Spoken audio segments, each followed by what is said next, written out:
Zinfandel was the most widely planted grape in California in the late 1800s, early 1900s. It goes all over this country. For instance, we distribute in all 50 states and 16 foreign countries, and that's something short of 200,000 cases just for us.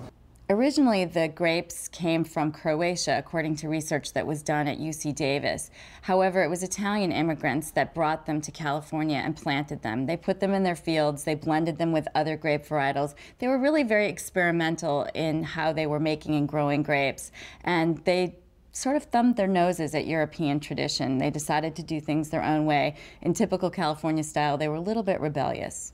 Primitivo in Italy is similar DNA to Zinfandel. We think Zinfandel was in California before Primitivo was in Italy.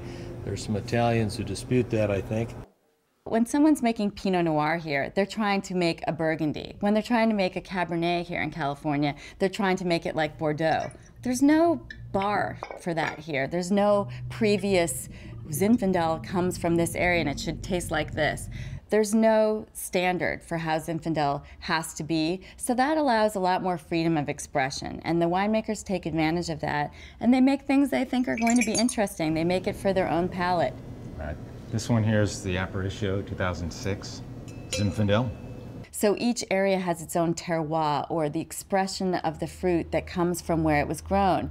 And those growing conditions can include everything from temperature fluctuation, fog, wind, soil conditions, how much drainage there is. On a steep slope, you'll have more drainage. What kind of soil? Is it clay or loamy? All of those things have an effect on the grape and how it will come out in the bottle. So you've got a lot of variability, and you might not like a Zin from Amador, but you might like one from Contra Costa County.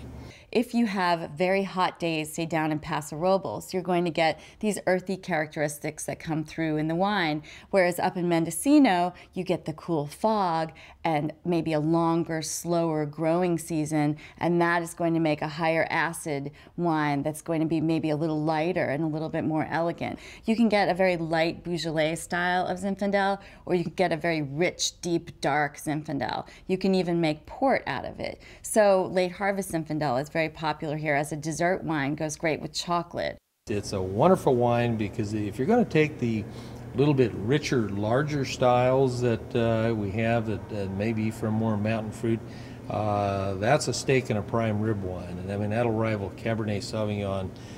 If we're looking at some of the lighter, zestier styles, that's really what we want evening with with a pizza and a nice movie.